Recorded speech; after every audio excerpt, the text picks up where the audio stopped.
Welcome. You're watching Nerdish. We had a countdown timer for the first time. We're really excited about it. We hope you are too. I'm Brady. Brendan's laughing over there. Levi is working diligently on his computer. And today we're going over two big things, which are non-essentials and building equations. Exactly. We're going to start with Levi doing non-essentials, and then we're going to transition over to building equations with Brendan and I. Yep. And then we're going to open up the floor to lots and lots of questions. What's going on? We're going to transition over to me. Is that me? Transition over to no. Brendan and me. No. Oh, did I say it again? Yeah. I did it last night. I know. Like, it was exactly the same thing. All right. Oh, God. If you guys have any questions, though, at any time, let us know. We'll add it to the queue, and if it's over what we're talking about, we'll answer it right away. Transition to Brendan and me. It's an object, not a subject. There it is. I'm sorry, guys. I'm being counterproductive to the mission here. All right. Levi, are you ready? Yeah. Levi is coming up in 5, 4, 1. Here he is. You want What's some up? markers? Nope. All right. Thank you. Well, I do, but I have them. All right. Okay. We're doing non-essentials. These are not the most basic thing on the English section of the ACT and the equivalent section on the SAT, but definitely I would say, would you guys say second most important, just generally? Is what? On the English section, non-essentials. Commas are everywhere, and a lot of them have to do with non-essentials. So I'll throw you down there.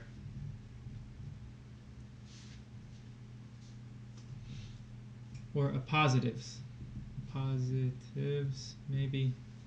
That's how it's spelled. Okay.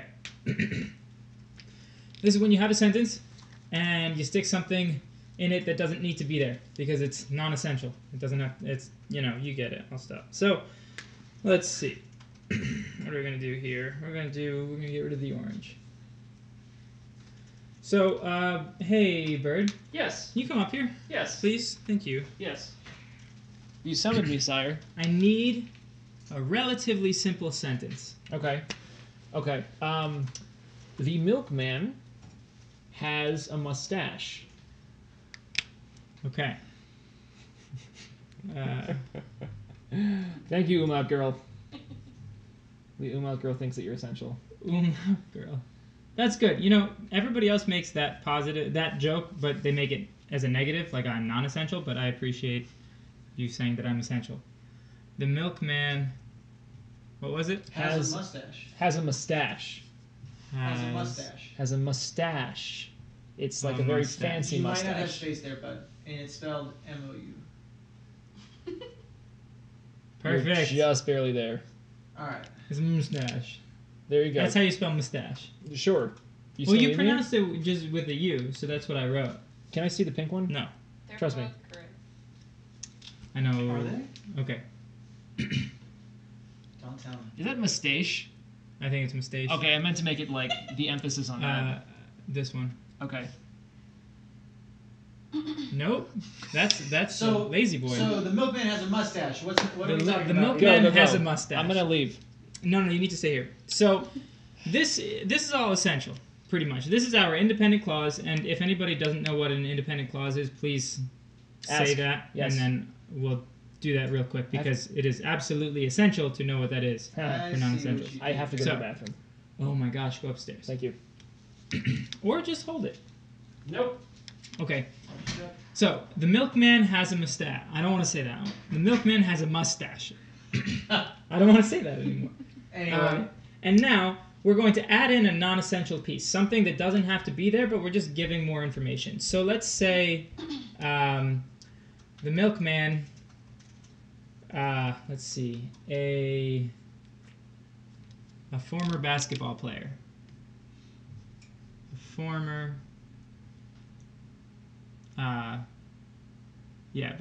b-ball player.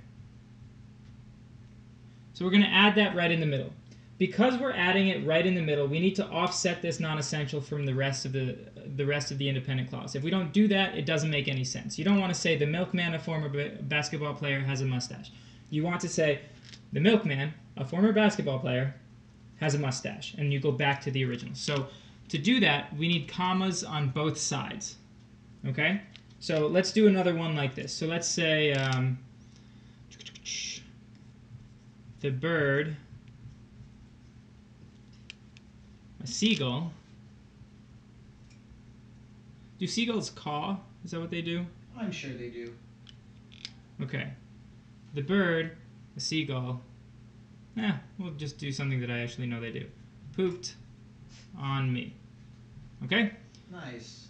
So, the bird pooped on me is all we really need to know. That's the essential part, and grammatically, that's all we actually need. Possibly more Then we add in, maybe a little bit too much information, but a seagull definitely doesn't need to be there. But we put it in because we want the reader to know that the poop is white or something like that. So this is how that works. Now this, you can take it out and it still makes sense, and that's a very important thing. So I'm going to add that in up here. Can be removed. And then what's left over has to still make sense contextually and grammatically. If it doesn't, then it's not a non-essential. It has to be there. So you can use commas. That's the most common way. You can also use dashes. And I'm going to abbreviate this as non. So you can have this, and we have our independent clause here, and then our independent clause continued here. Okay? That's the general way of doing it. Right here. But that's not the only way. So a non-essential can go in 3 places. It can go in the middle of the sentence, it can go at the very beginning, or it can go at the very end. Oh wait, sorry, what am I doing? So you can use commas, you can use dashes, and you can use parentheses. So it's those 3 ways, okay? And then it can be in 3 different spots. So it can be in the middle. That's a very common and very easy way to recognize it. But it can also be at the beginning or the end. So hey Brady, give me another sentence. The milkwoman lacks a mustache. Okay. How about something a little better? Oh, here we go. I got a friend who's watching right now. Victor. Yep. Ran faster than Brendan. Victor ran faster than Brendan. But we were barefoot on grass, and I'm not saying it should have ended that way, Vic. Ooh. And you got hurt. There's a story there. There's a story. Okay, so Have a girl named Holly. hey Victor, welcome. Hey Victor, are you of the age to He's take a couple the years older SAT? than us. Great. So Victor, do you have any kids that are of SAT or ACT taking age that you could send them our way, help them out? So we're gonna go with a cross-country runner. Victor ran faster than Brendan. Okay? So this is our non-essential, and it describes Victor. We put it at the beginning because I felt like it. You could put it after Victor. That's a more common thing to say. You could say Victor, a cross-country runner, ran faster than Brendan. If you were to do that, though, you would need a comma on both sides because you have to offset this non-essential on both sides. In this case, you don't because the sentence begins here. You'd have a period before or nothing is before it at all. So this is when you have the non-essential at the beginning. You can have it at the end. You could say, well, actually, we'll just add it here. A buffoon. 2 Fs? I think. Wait. Yeah, Yeah, 2 Fs 2 Fs, good. 2 Os. 2 Fs. Yep. 2 Fs, 2 Os. Okay. So this works. A cross-country runner, Victor ran faster than Brendan, a buffoon. These 2 are non-essentials. They describe the things that come immediately before or after them. What's up, Elliot? Oh, man. I went to high school with some of these guys. I doubt it. I didn't see that message. No, on Facebook Live, you can see everybody who tunes in. You Oh, get to see all your friends who are Hi, watching. Elliot. Hey, Elliot. Elliot, get out Also, of here. Get out of here immediately. For Don't anybody watch who's this. curious as to how this is working, we're on YouTube, Facebook, and Twitch all at once. So we're getting some questions from each different place. Yes. So if we're answering something and you didn't see it, that's probably why. Why is that creepy, Amber? It's very creepy, Amber. You're right.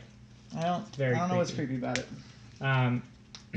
Because I'm logged in, I can see who of my friends are watching.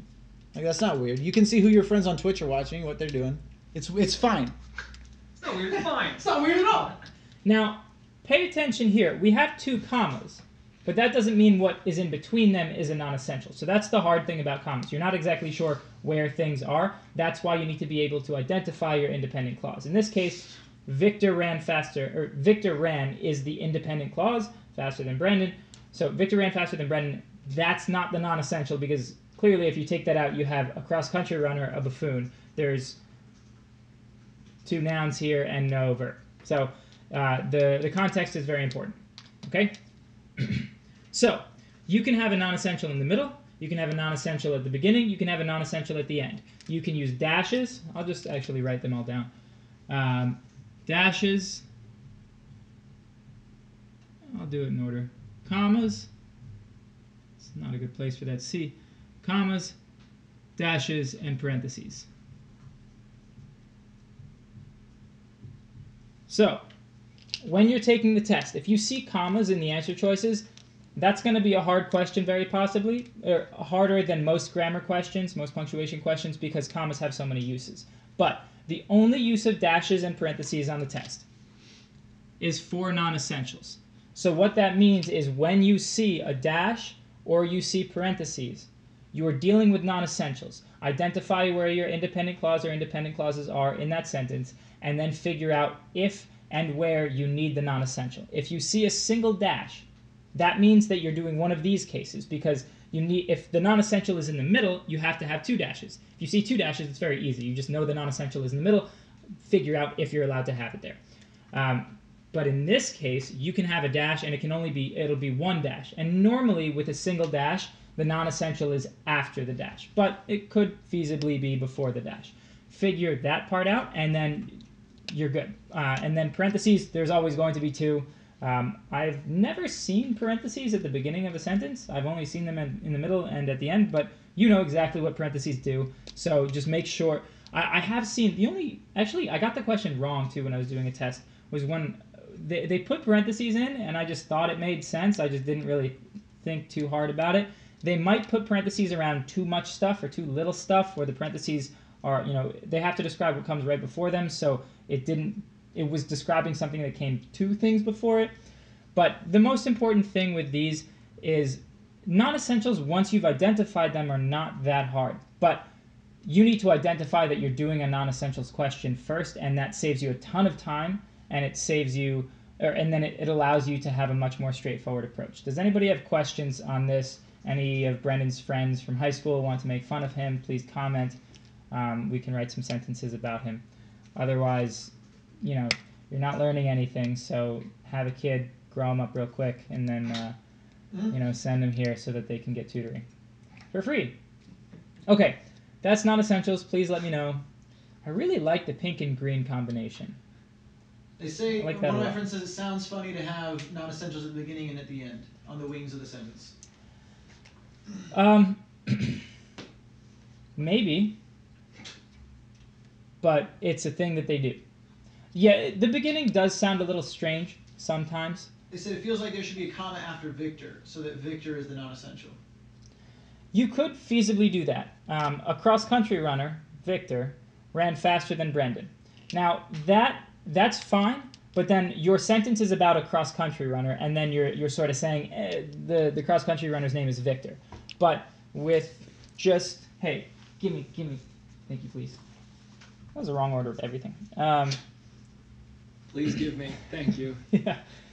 Here, this is more about Victor running faster than Brendan. We care, Victor's the person, and we're just putting in that Victor's a cross-country runner. Grammatically, it's still correct. Yes, Amber Muffin. See, Victor, I would. Is it Victor who said this? No, another friend. Elliot? Christian. Okay, Christian. Take a page out of Amber Muffin's book. Not private questions, he says. Not. He's getting mad at me. You thought they were private questions? Question. What? He said he's messaging me on Facebook about it. Oh. He's a private. Okay. I think we're good here. Christian has no idea what's going on. That's fine. Grew up around Brendan. That kind of makes sense. He did. This is Oh, Christian. Yeah, I met Christian. Christian was here. I'm sorry, Christian. You seen the studio? Studio. I mean, yeah. Okay. Does Amber or anybody who's actually taking the SAT, do you have any questions about this? Anybody who's not taking the SAT, any questions about Brendan? Please let me know. Mm-hmm. Yo, hey, hold on now. Careful with the language there. Somebody's cursing? Christian's pretty upset. Is Christian, Oh, you that's gotta too calm bad. down, Christian. Yeah, Christian. There are high schoolers here. At the end of the day, it's just ACT, SAT. Yeah, you gotta calm down, Christian. Yeah. How would it go? Huh? How did it go? Pretty unessential. Pretty non-eventful? Uneventful, yeah. Diseventful. Diseventful. Yeah, that's when you get rid of event. That's good. We should probably use words that don't exist to confuse the students. Right?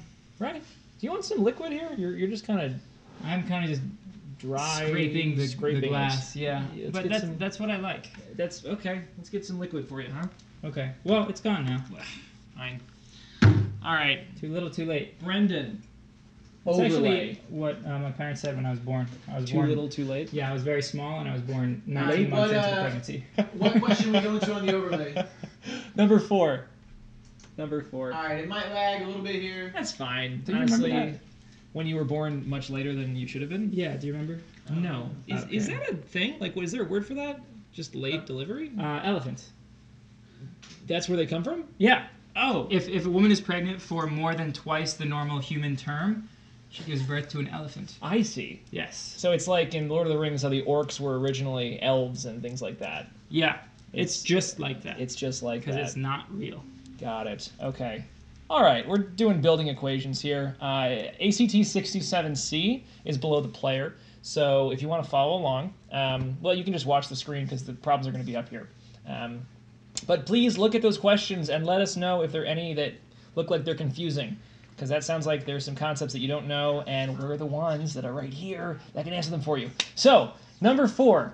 Marlon is bowling in a tournament and has the highest average after 5 games with scores of 210, 225, 254, 231, and 280. In order to maintain this exact average, what must be Marlon's score for his 6th game? Okay, well, in order to maintain this exact average, what exact average? Let's find that first, okay? It's really helpful sometimes to chunk questions or break them down and try to find little parts of them. So that one point, we can figure out a number that represents that. So if we have 5 games here, the way to find an average is you add all the values that you have up and then divide by the number of values. So we're going to add these 5 games up and divide by 5, which I'm going to do on this calculator because I think it is a waste of time to show you adding numbers. 225 plus 254 plus 231 plus 280. Okay. And then I'm going to press enter. I'm going to divide by 5. Okay. So it's 240. That's the exact average. I'm going to write that right here. Our exact average after those first 5 games is 240. So now, in order to maintain that, what must be Marlon's score for the 6th game? Well, as I'm sure you all that have grades in school, sometimes schools don't really give grades because they're very kind of progressive, exactly. But for those of you that do get grades in school, you know that if you have a certain grade point average, let's say in a class, you have like a 93, and you take a test and you get a 97, that's going to bring your grade up, okay? Adding a new value that's higher or lower than the average you have will bring the average closer in that direction, okay? So if we get anything other than a 240, then his average is going to change. If we get lower than a 240, it's going to bring his average down. If he gets higher than a 240, it's going to bring his average up. So therefore, if we want to keep his score at 240, we're just going to have to get another 240. You can, like, just for example, 245. If I wanted to figure out what his average would be if he got a 245 for a 6th game. Why not 250, my lord? Absolutely. There's a wrong way to do this, which is to say, all right, well, his original average was 240, so let's just take that. And let's add 245 for the last game, and then because there's 2 values, we're going to divide by 2. And that's going to get us, eventually get us 242.5. So that is his new average, right? Wrong. Absolutely not.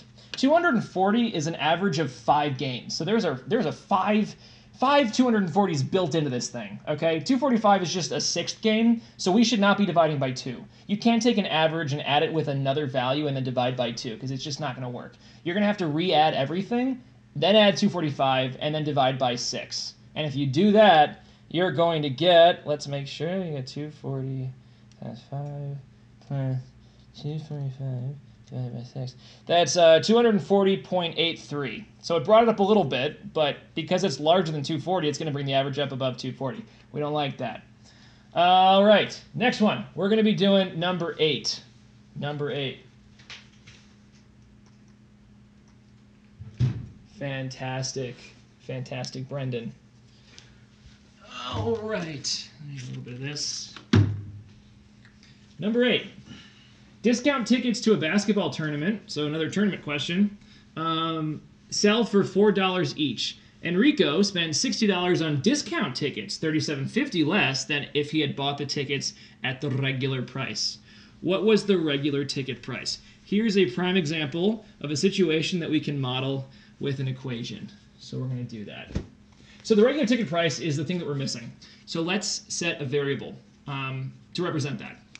And it's a good idea not just to always use x. You can use x if you want, but in certain situations where it represents a real value in the world, I'd always recommend using a letter that represents the word you're trying to solve for. So if we're trying to find price, let's just have p as our variable. So we're going to say p is equal to price of ticket. So this is, I should throw that in there. We're looking for the regular price because there are two different prices. There's the discount price and there's the regular price. All right. So discounts are $4 each, and Enrico spent $60 on discount tickets. Right at that point, there is a piece of information that we can find. If every ticket that he buys is $4 and he spends $60 worth of tickets, the thing that we can find is the number of discount tickets he bought. Okay? You want to take the total amount. So you would say here that, I guess you could say an equation would be total amount of money is going to be, we're going to say, I want a different variable. We're just going to say, and I'm just going to write this out, price times tickets. Yeah, this is like a general equation for like when you have money, when something costs anything. It's the cost of the thing times the number of things that you've got. So he's got $60 total that he's spending, and the discount price is $4. And then the number of tickets we don't know, we'll just call that t. Okay? Very simple equation here. Solving this for t is just dividing both sides by 4. And if you do that, you're going to get, I'm going to move it down here, t is equal to 15 tickets. Chickens. Why not chickens, my lord? We can turn it into chickens. Tickets and chickens are kind of interchangeable sometimes. Yeah. There are certain events you can go to where your ticket is a chicken. All right, so he's buying 15 tickets. Great, we know that now. Let's continue here. He bought 15 tickets for $60, which is $37.50 less than if he'd bought the tickets at the normal price. So how much in total would have been the normal price if 60 is $37.50 less than the normal price? You can probably intuitively realize that you just add $37.50 to 60. But if that's not common to you, you can also make a little equation here. So $60, I am confusion. Amber Muffin, we don't want you to be confusion for several reasons. That's a state, not really a person in that state. What are you confused about so far? We don't want you to be confusion. Is it how we got the number of tickets that he got? Is t isn't the total? Yes, okay. This is a great point to bring up. T represented the total amount of money. You're absolutely right. That was the total. And then I just put t right there. So, Amber, you have a very, very good right and reason to be confused. And this was really a trap that we wanted to put for you to find, which you did. So that's fantastic. Yeah, you know what? This is a prime example of when you want to be very clear about your variables, and if there are two different things that start with t, you might confuse yourself. So You were confusion. You're no longer confusion. I was not embarrassed. I am now embarrassed. So there's some kind of an equation here of transferring your confusion to my embarrassment. Okay, so we would change this to tickets equals 15. Tickets equals 15. Okay, good catch, Amber. What events do you use chickens as a form of currency? True, I have no more confusion. Well, Stephen Mysko from Facebook. I don't know, Levi. When was the last time you brought a chicken to get into an event? It was a gathering of foxes. The county fair. County fair, gathering of foxes. Yep. Renaissance fair. Renaissance fair. That's true. You got to bring a chicken. Renaissance. Renaissance. That too. Yes. I went to a concert one time. It was for what's his name? I love him. Yeah, he was great. Perrin. He was so good. Perrin. Yeah, the artist Perrin. He's really, really good. We really like him. Yeah, it was a great concert. Yeah, Perrin crushed it. And they had, like, I want to say 10,000 chickens because everyone brought a chicken to get in. And they had no idea what to do with them all. So they just kind of let them run around and be free. And you're supposed to leave the chicken there. So who knows what happened. Okay. Amber gets it now. Good. Okay, so we're going to keep going. He bought, $60 worth of tickets, but it's $37.50 than what he would have purchased if he had gotten regular price tickets. So let's just add those things together. We get $97.50. $97.50 would be the price of normal tickets. Normal tickets. And we know he bought 15 tickets. So we are closing in real quick here. That is going to be regular price times the number of tickets, which in this case was 15. He bought 15 tickets. So what's the regular price of tickets? Divide everything by 15. And you get 97.5 divided by 15. 97.5 divided by 15. 6.5. 6.5 is your answer. That is H right there. Okay. Again, shout out to Amber for seeing a mistake that I made, pointing it out very graciously, and being on top of things. Thank you, Amber. That was excellent. Next one. We're going to go to number 10, which is right here. Fantastic. Fantastic. 16, yeah. Number 10. Okay.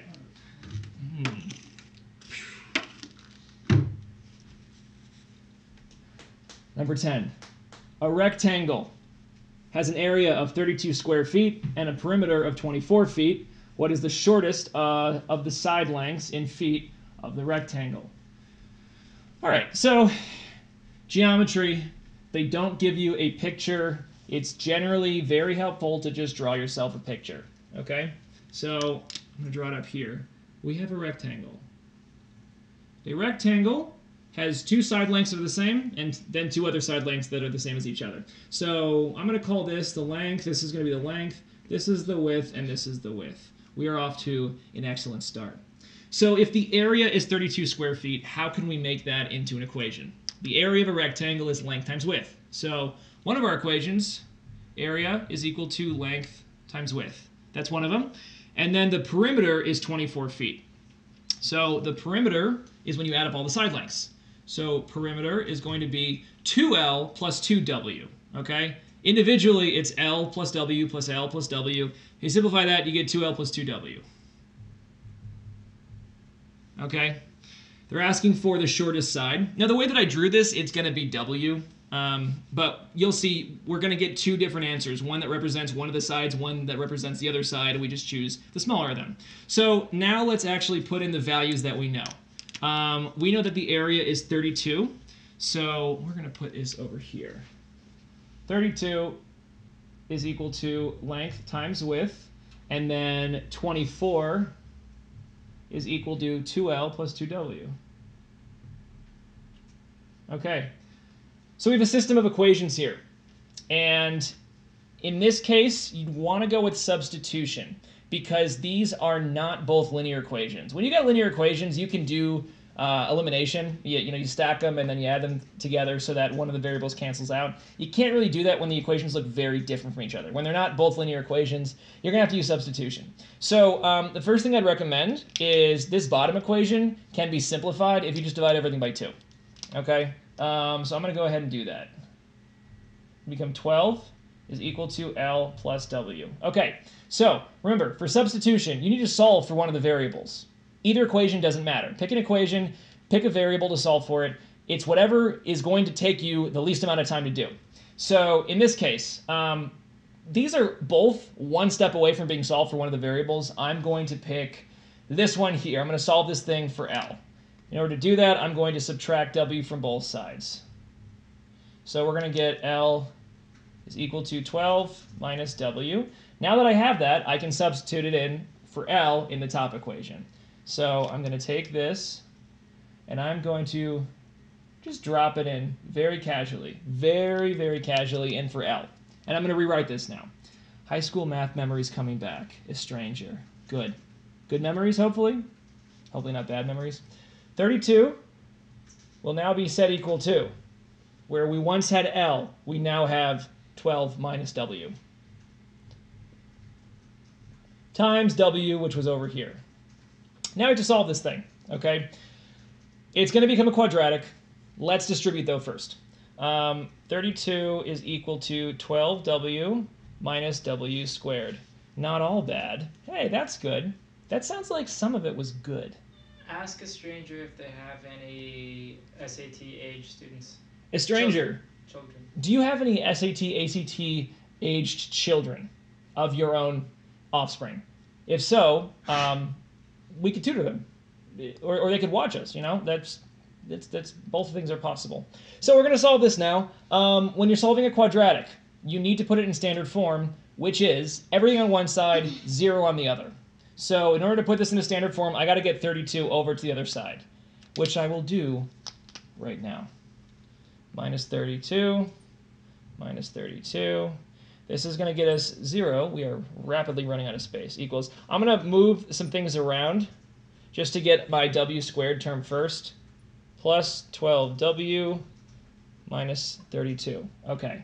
I don't even know what the SAT is.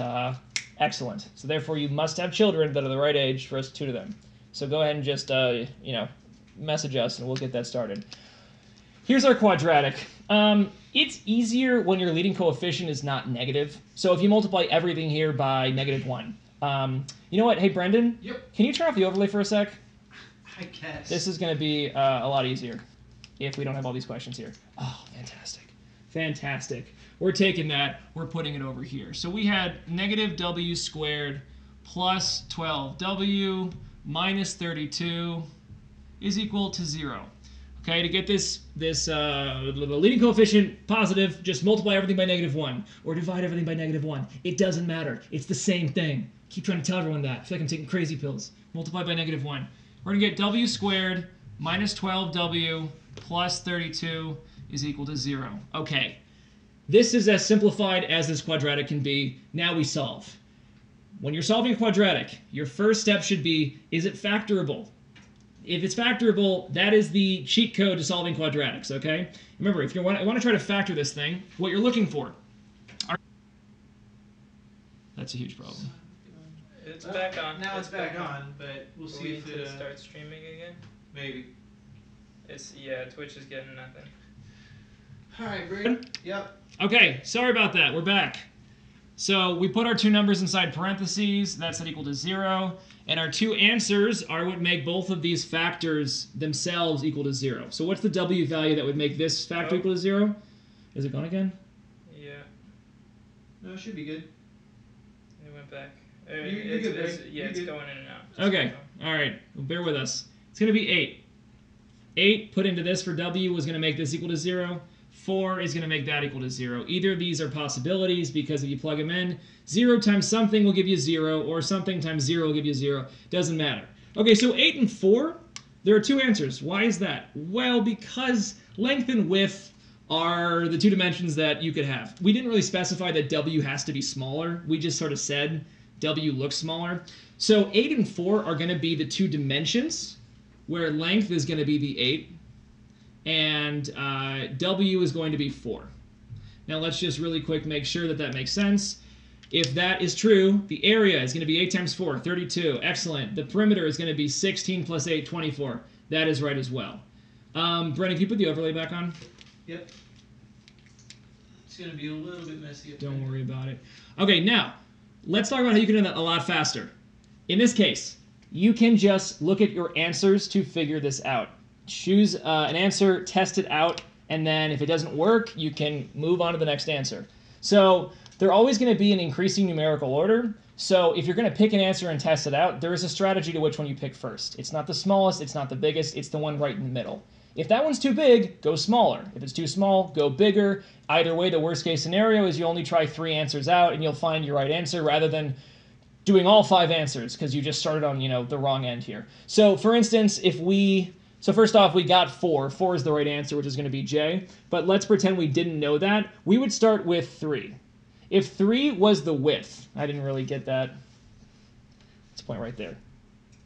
If 3 was the width, and the area is 32 square feet, then we could figure out what the other side length would be, because 3 times our length is going to give us 32. So if that's the case, 3 times length is 32.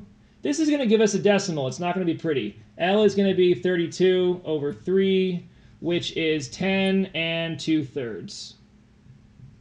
Okay, that'll give us the right area, but the way that we check this is if we get the right perimeter as well. So to get the right perimeter, we would have 3 and 3, so a total of 6, plus 2 times this, which is going to be 20 and 4/3. It's not going to be a whole number. Our whole number, we need to have 24. So the fact is we're not going to get a whole number out of this perimeter. That one's wrong, okay? Cross that out. As far as that being too small or too large, well, our perimeter would not have been correct. It would have been too large. Actually, okay, yeah. So for this case, going from the middle value up or down is not as straightforward as it would be in other problems. So you might have to test a couple other ones, but you can see how fast it was to test out if 3 is going to work. Whereas this whole quadratic business took a little while. It'll work, but it'll take a while. And choosing your answer, testing it out, you're going to be able to eliminate things pretty quickly. Okay, Brendan, you're coming up. Yeah, it's 17? 17. Okay. Yeah. All right. Are you ready? Sign this with me. Yes, I do. Grab this as well. Also, for anyone watching, if you're new, if you're not, feel free to ask questions. If they're related to the questions we're going over, the topics, we'll answer them immediately. If not, we might still answer them immediately. But we'll definitely add them to the queue and answer them when we're done with a couple more of these problems. We're very immediate, right? Very much so. Yeah. Definitely one of our core identity facets. It's just being very immediate. Let me check something. I'm not sure if our... We'll check it immediately. Thanks. After that whole thing where you're like, we're all immediate. Okay, let me... Are we still streaming? Is it working? We are. Fantastic. It's important when you're streaming. A stranger. There we go. Oh, Had some comments that didn't show up. that's not good. They needed a factor tree. Amber Muffin used the factor tree to try to solve for it. Okay. Do you want to go and make that full screen for me? Yeah. That was foolish of me. So Hotshot Electronics is designing a packaging box for its new line. There's something in the way. Sorry, guys. Oh, no, that is definitely not it. Oh, no. Thanks, Braid. Okay. Right click. Oh, All up the way- here. Yep. I went You're down. on circle number 17. Okay. So then are you doing- Yeah, we're on 17. Thanks, Levi. Well, I couldn't see it until then. All right. A new line of acoustical Odyssey speakers. The box is a rectangular prism of length 45 centimeters, width 30 centimeters, and a volume of 81,000 cubic centimeters.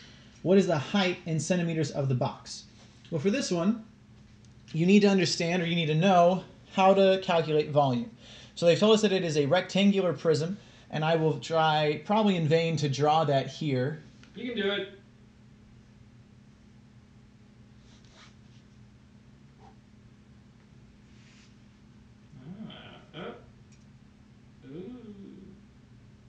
Probably. Yeah, not quite. The bottom line, that's what got you. Yeah, you're supposed to draw two squares and just draw the lines together, yeah? Yeah. No, this is good. Stick with it. You And gotta these two are dotted. make that one a little higher. You know, Brady? You You got this. This man. is why I'm not doing it. You want me to do it? No, because I can do a cube, and for some reason stretching out doesn't work. Oh, do Here a you go, cube. guys. I'm not doing it. He's not doing It's a it. rectangular prism, so it's a rectangular that's been stretched. Use your imagination. You need to know volume. So volume for rectangular prism is going to be length times width times height. Yay. Okay, you're going to have 3 dimensions, and as you can see in the perfectly drawn rectangular prism there, I've already marked it. You know which one is length, width, and height. Right now we're given, the length is 45, the width is 30, and we don't know the height. But we do know that this is equal to 81,000.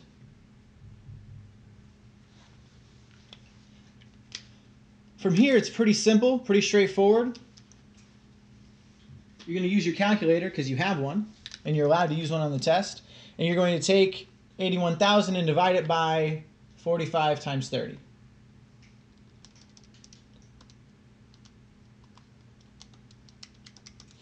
You're going to end up with 60. Your answer is B. I'll go ahead and circle it. For some of these questions, it comes down to just knowing, let's see. Ooh, all right. Knowing the equation that they're talking about. If you're taking the SAT, volume, area of certain shapes, a lot of that is listed in the front of the math section for both the calculator and non-calculator. There's actually a lot of information there, almost like a cheat sheet. So if you're taking the SAT and you're stuck on something in math, definitely can't hurt to go and check that page. Look at it for 10 seconds and see if there's something there that can't be useful.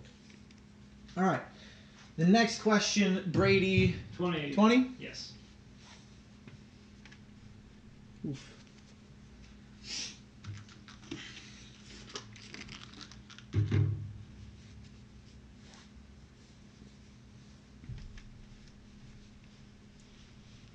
All right.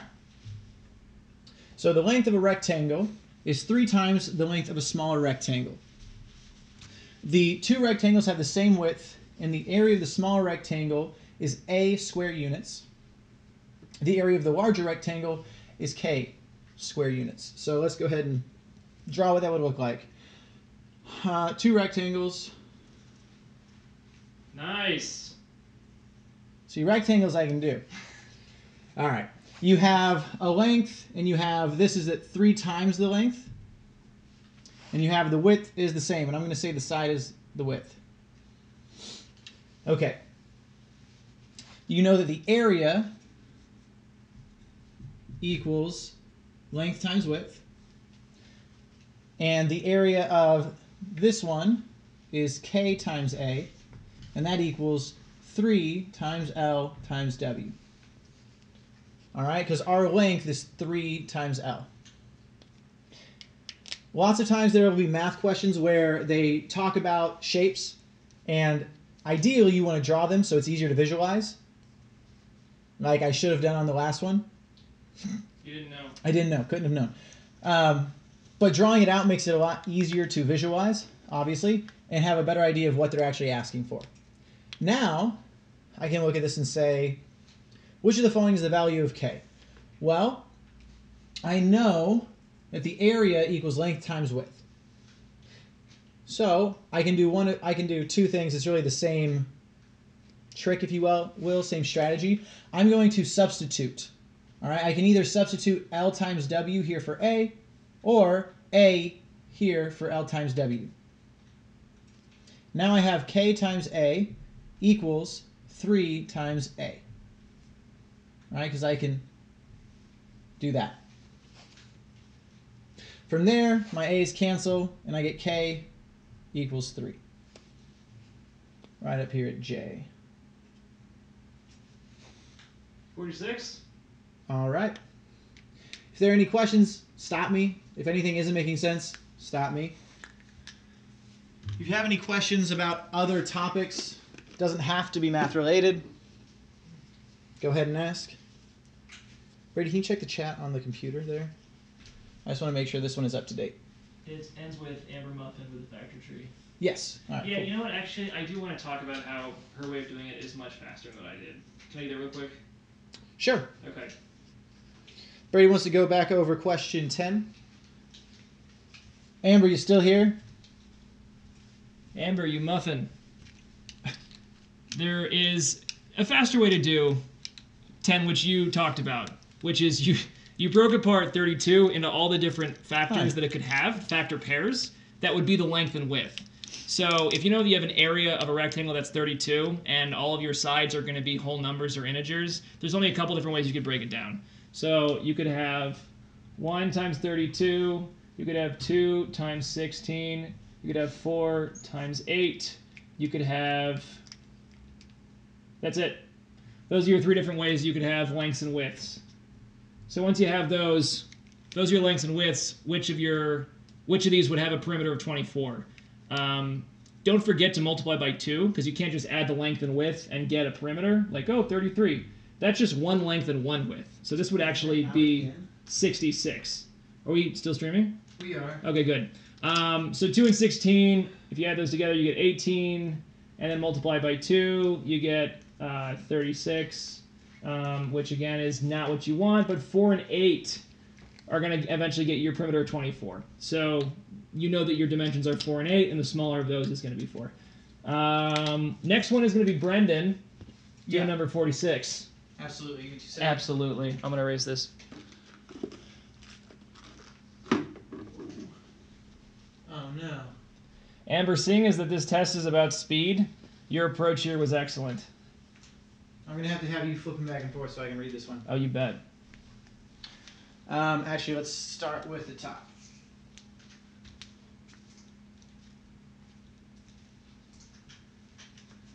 All right.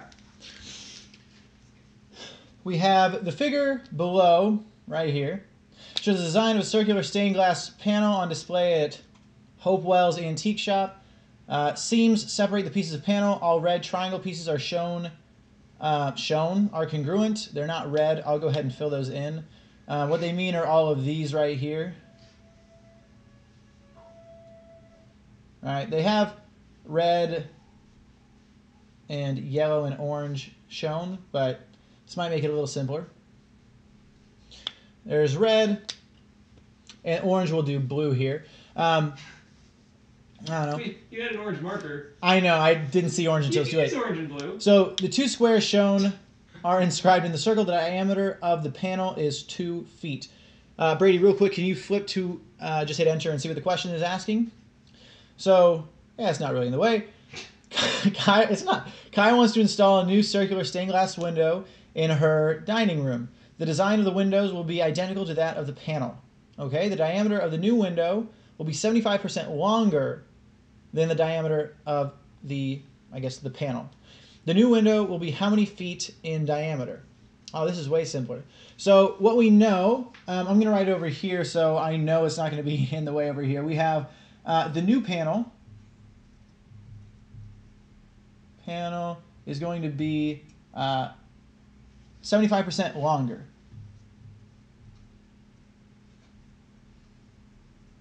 Okay? And we're going to find how many feet is the diameter.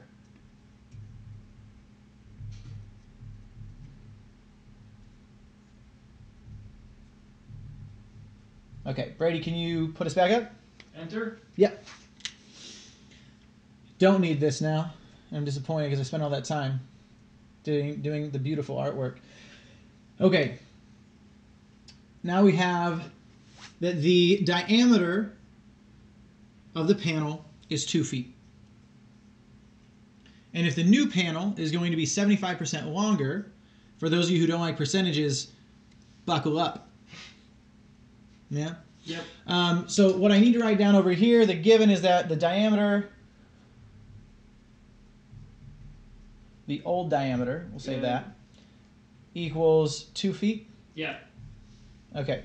Can you go ahead and turn the overlay off? That's all I really need here. Sure. Nope. Aha, this one. Yep. Buckling up. Great. All right. So what we know, I'll circle in orange. These are really the 2 things we know, the 2 things we need to know. All right.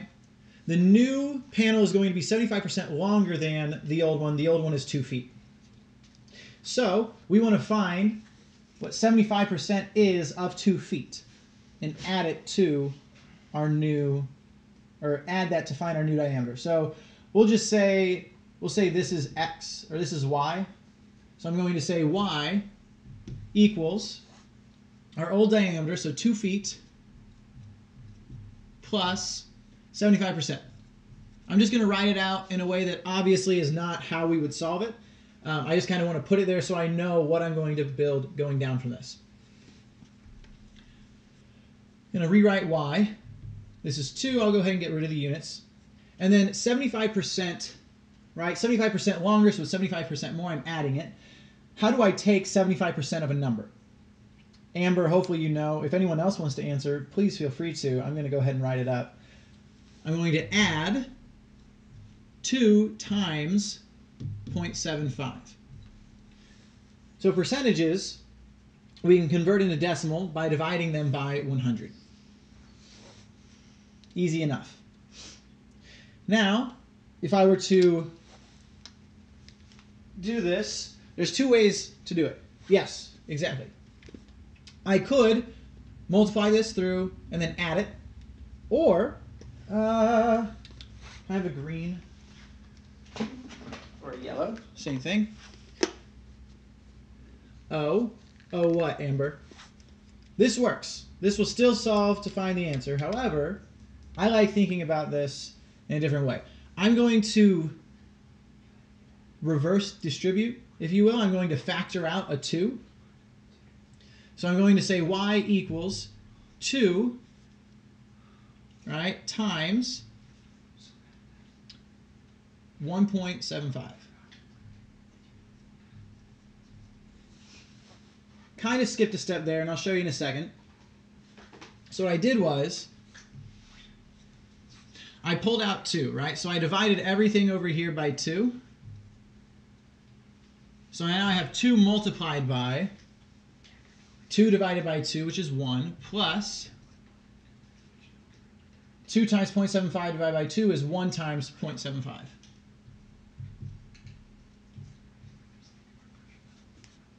Okay? So I have 2 times 1 plus 0.75. Then you just plug that into your calculator. It's 3.5 feet.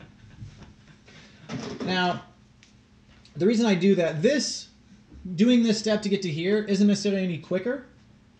It's just an easier way to think about percentages. So I could have done this at the beginning. I didn't have to get to this step at all. If you're able to think of percentages like this, most problems with percentages become very, very easy. I like to think about it as, what am I going to end up with? Right? What is my result?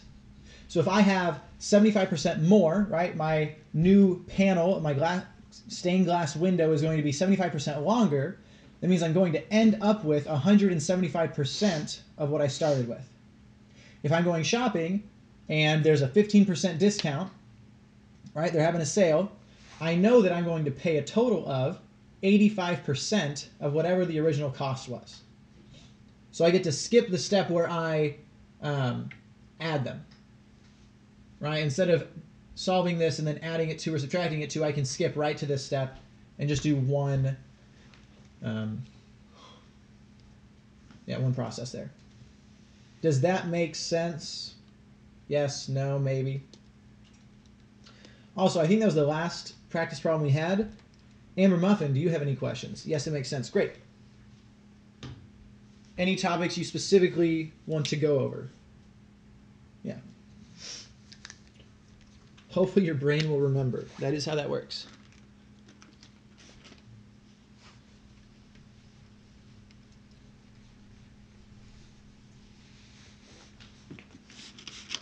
For those of you who aren't aware, we have some practice tests linked below. You can go through the practice ACT below to find problems, and we can pull those up on an overlay. We also have our Discord link down below. And this is below if you're on Twitch. If you're on Facebook or it's on YouTube too? Yeah, cool. Facebook, I guess it's not. Facebook, you can follow You can go to our Facebook page and you can then go and find all of our information. From there, if you go to our Twitch, or it's probably easiest, but we have a Twitter, Twitch, Facebook, YouTube, all the good stuff. Watch us on Twitter. You can't do that. Bummer. Don't watch us on Twitter. Watch us on Instagram. Yeah. If you have questions, if that is a question, we prefer it be posted in the Discord. It probably is. Because that's the easiest for us to be able to look at it and still be able to see the chat. Excuse me. Yes. That's directed mostly at Amber Muffin. It's mine. That's It's fine. from me. That's my spoon. Because you're eating. 2y plus 6x. Good. Is that related to her other question? Great. Her other question. Yeah, how do you find the That's number what of- she. Yeah. Yeah, okay, great. Y plus 3x equals 2. And the question is, how many solutions?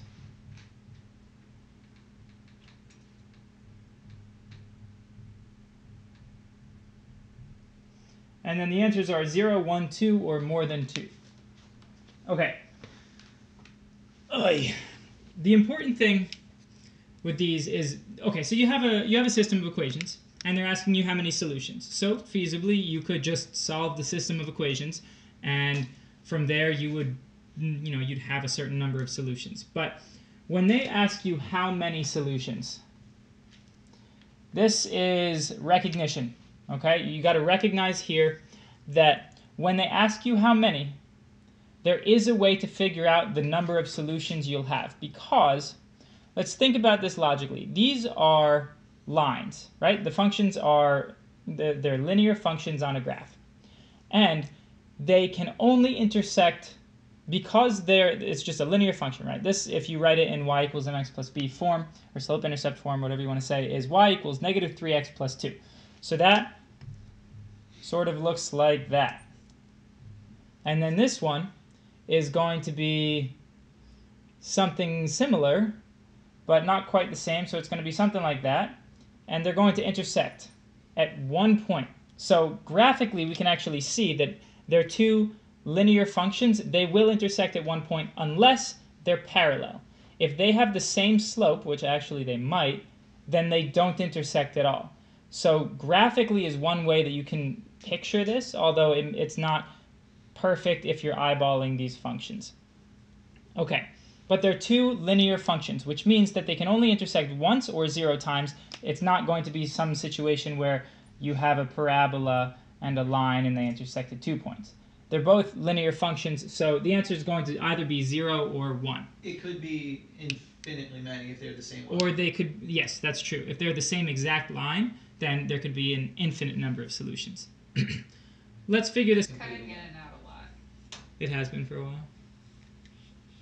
Okay, now we're supposed I to be texted back. Brady about it, but then he left and didn't say anything. So Very good. Okay. Hey, hopefully we're working now. Sorry. Hold on. I don't know if we are. We might just have to start and stop the stream again. Hold on. Stay up there real quick. Yep. Yeah, we're good. It's just garbage. Okay. Hey, our stream quality is possibly garbage right now because of our internet connection, because Spectrum is a horrible business. Okay. So here what I'm moving this top equation to is slope-intercept form. I subtracted the 6x, and now I'm going to divide by 2 on both sides, and I'm going to get y equals negative 3x plus 3/2. So that's very interesting. We have two equations, two functions with the slope they have the same slope, but they have a different y-intercept. So if we're graphing them, one has a y-intercept of 2, and the other one has a y-intercept of 1.5. But they have the same slope, which means they're never going to intersect. So that means that there are 0 solutions. Amber, if you're still here, does that make sense? This is actually not a super common question. They will often ask you how many solutions, but normally it's something a little bit more difficult, like this one, that you can't graph. In this case, we actually pretty much had to graph. You could also try solving for x and see what happens when you plug it back in and solve for y. She said yes. Okay, good. Yeah, Sounds good. Yeah, I like this type of question. The other case is when you have it with a parabola, and then there's another way to do it that's actually more algebraic than this way. And for good measure, let's just try to solve this. So let's use substitution. So we'll solve for x. So we know y is equal to negative 3x plus 2. So let's take this and plug it into the y in that equation. So we're going to get 2 times negative 3x plus 2 equals, plus 6 plus 6x equals 3. So we get negative 6x plus 4 plus 6x equals 3. This is already dying? That's so sad. Well, now these two cancel out, so we just have 4 equals 3, which is not true. So by trying to solve for one of our variables, we ended up canceling that variable out, and we got 4 equals 3, which is impossible, therefore there are no solutions. Now, if these were the same line, let's say that this were the number 4 to start out. If this is the number 4, we're going to get something very interesting. That'll come down to here. That'll be a 4. That'll be a 4. And this will be a 4. Which means that we have 4 equals 4. If you get to this point, that means that it doesn't matter what x and y are. Or x and y, you can't have any x and any y. But a value of x and y will work for all of these. There are an infinite number of solutions. We apologize for sending so many notifications to everybody about us going live and then losing it and going live again. It is what it is. Talk to Spectrum, please, for us. That would be great. Okay, this is done. If you have any other questions, please let us know on this or anything else. Ba, ba, ba, ba, ba, ba, ba.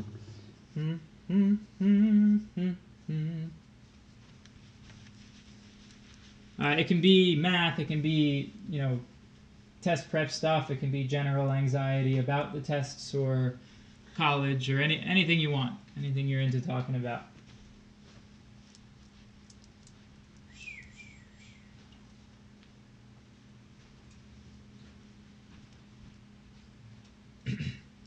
Oh, looks like we got another one. Another what? Or is that the same thing? This is a different one. Is it in the Discord, Amber? Different. Very good.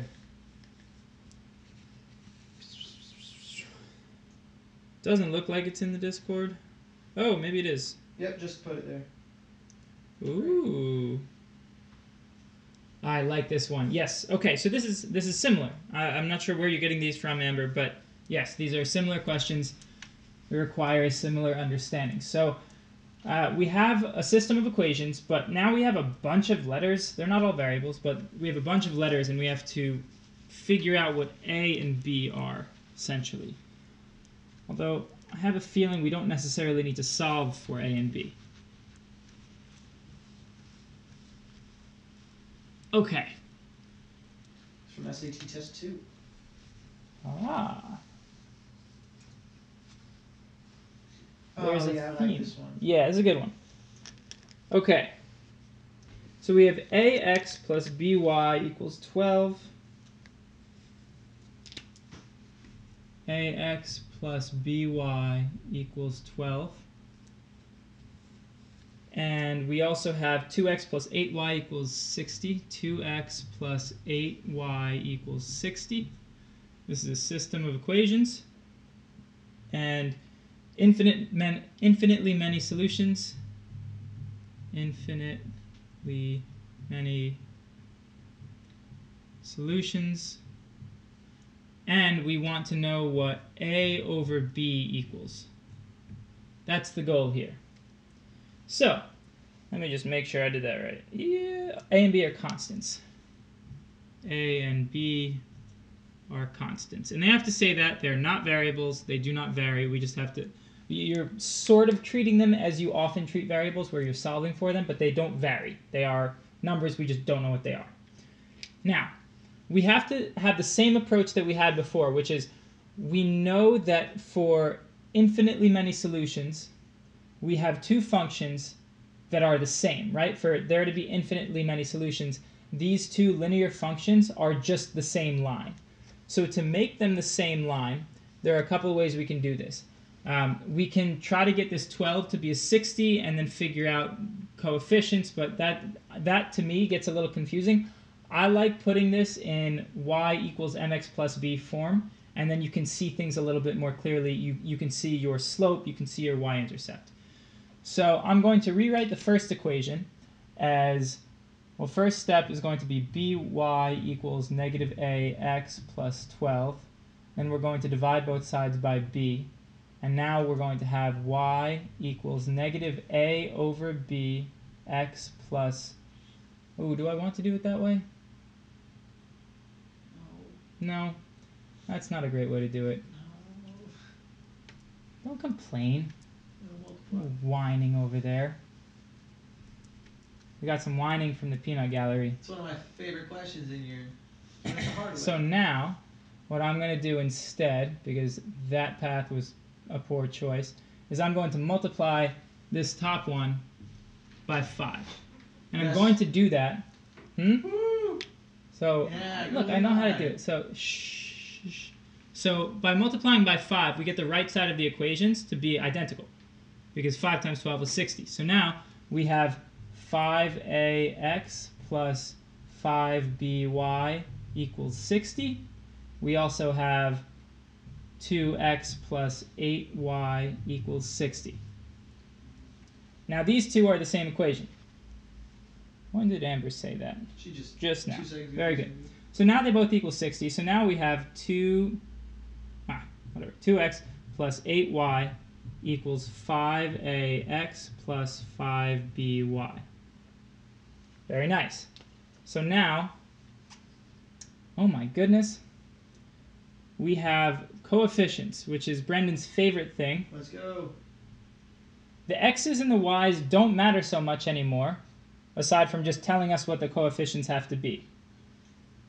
So to get a over b, because that's what we want, these 5's, do the 5's essentially go away? No, not yet. Well, maybe long run. Maybe in the long run. Okay, so now we have 5a equals 2, because these two coefficients have to be the same, Yep. which is Brendan's favorite. So you're basically mirroring these problems. Because we're talking about coefficients and not variables, and we want this to be true for infinitely many solutions, and that's the key. That's what you have to, if you see that in a question, it's probably going to be something like this when you're finding coefficients.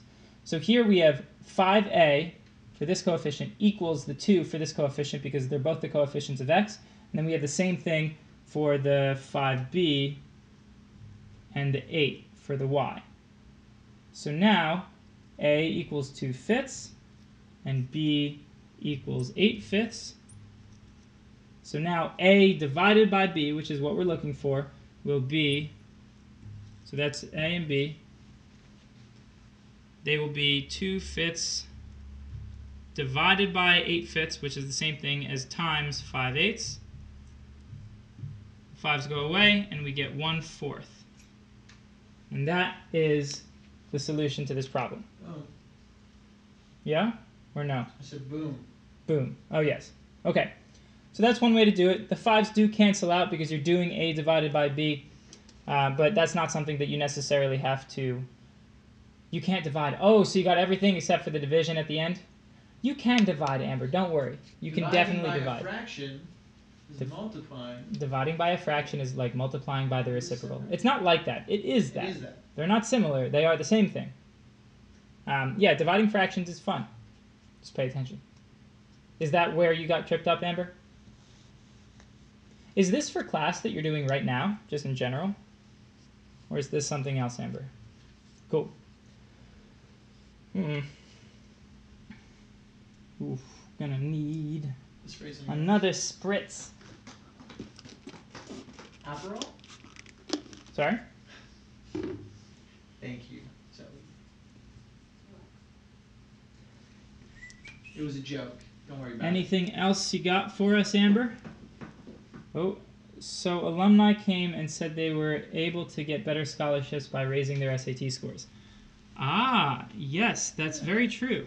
Lots of schools give merit-based scholarships. I can come up for that. Yeah, why don't you come up with it? Even though they were already enrolled. That I was not aware of. Yeah, That makes sense, but I was not aware of enrollment's that. not necessarily tied to scholarships because that comes later. Yeah.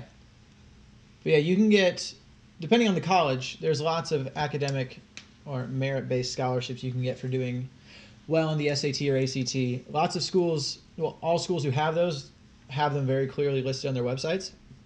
Excuse me. And lots of times it'll be you have to have a certain GPA with a certain test score, and they kind of have a scale and a range of scholarships you can get. I don't know. Are you allowed to do it now, Amber, at this point in the school year, or is that time passed for you? It's worth looking into.